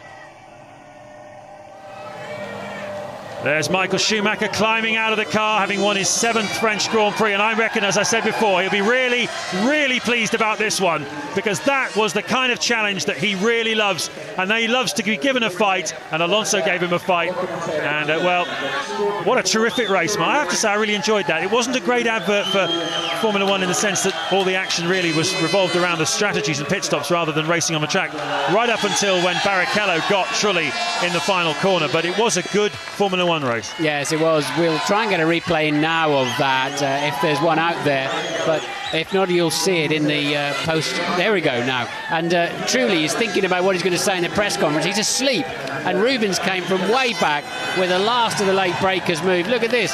Trulli should have easily covered that off and was sleeping, really not paying attention at all, and Rubens stealing the final spot on the podium. That's very opportunist. Well, there's Luca Baldesseri. Rubens is happy. There's Luca Baldesseri just going in there with the FIA's Herbie Blash into the weighing area. Baldesseri, we saw at the beginning of the programme, he's the man who tells all the data to do with the race to Ross Brawn on the wall, who makes the ultimate decision. But Baldesseri, a very, very important part of the strategy-making process. And Ferrari do share out the spoils, don't they? They send different people up onto the podium, which is a nice touch. And today, because of that key strategy decision they made, it's Baldesseri who gets to go up there. But Martin, I have to ask you who your driver of the day is. It's I mean, there's been some strong performances today. Yeah, I think it's relatively easy though for me. Michael Schumacher, I mean, he just pulled everything out he needed to do, kept his head in critical moments of the Grand Prix. Barrichello though, contender, coming through from 10th on the grid to 3rd, but a little bit unlucky with his grid slide actually because of hydraulic problems in the first qualifying practice, but he'll enjoy that one. Rubens takes the ITV feed and watches it back home in Portugal, and he'll be getting a lot of pleasure from seeing that. That's a good remember, but Michael was just perfect. In the end, he was so fast, it was a relatively easy victory. There's the Renault employees. They'll be happy in one sense that Alonso's second, a little bit glum that Trulli was not able to hold on to that final 3rd place. Good crowd here today. We're being told 70,000, which is about 10,000 more than they had here last year for the French Grand Prix. There was some doubt about this Grand Prix, if you remember, over the winter, but it did make it onto the calendar, part of a back-to-back sequence with the British Grand Prix next weekend at Silverstone. Martin, is that going to be a spectacular or what? I think it is. We've got Button on good form. It's good to see Coulthard back in the frame, his best drive, I think, really since Suzuka last year, and he'll be pleased to be ahead of he's outraced Raikkonen today. So the two Brits looking pretty strong, but not quite strong enough today. But they ended up just 4 seconds apart, from Barrichello in 3rd to Raikkonen in 7th, 4 seconds between them. So McLaren had a very strong final stint in the Grand Prix, actually. Certainly did. Out onto the podium comes the victor, Michael Schumacher.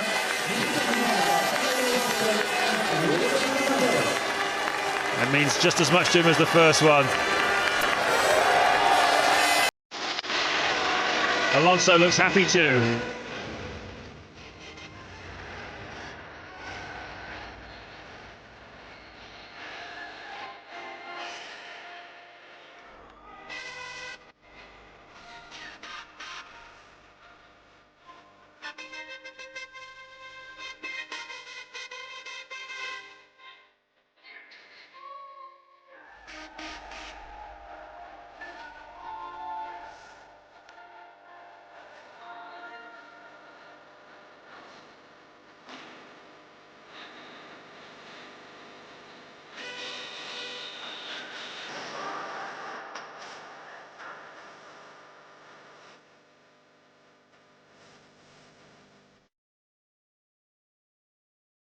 79th win of the season for Michael Schumacher.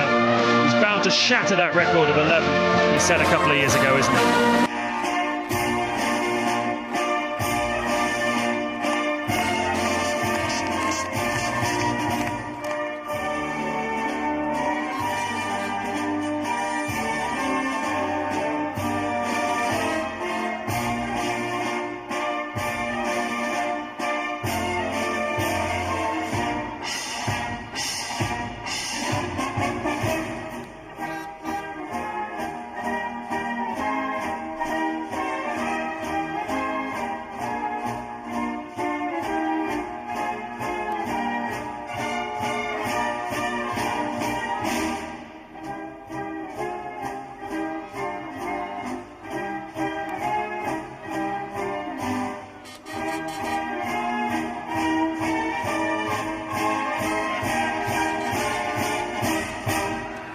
Congratulations. His 60th victory at the wheel of one of Enzo Ferrari's cars. We heard Niki Lauda early on saying that the old man lives on through his cars and through the racing.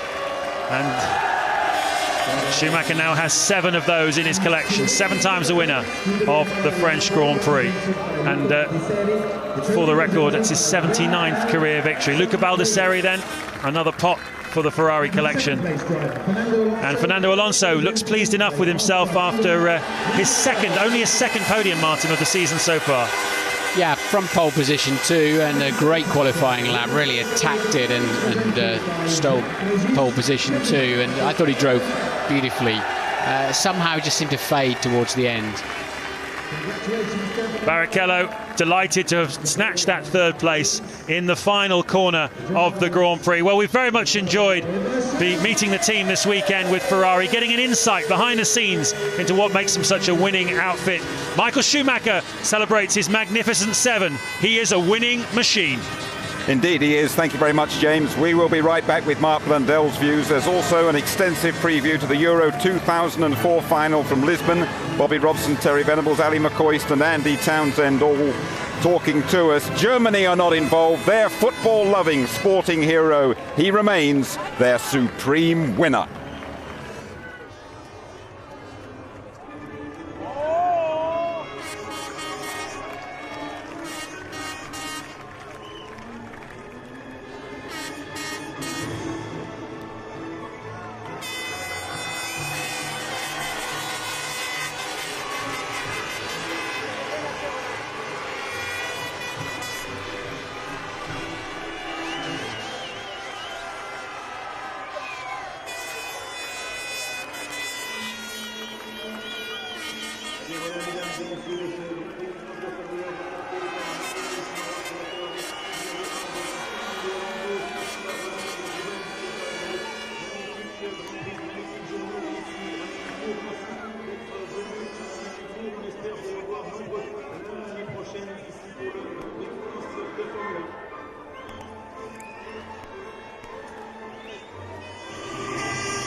from the Mobil 1 French Grand Prix. Congratulations to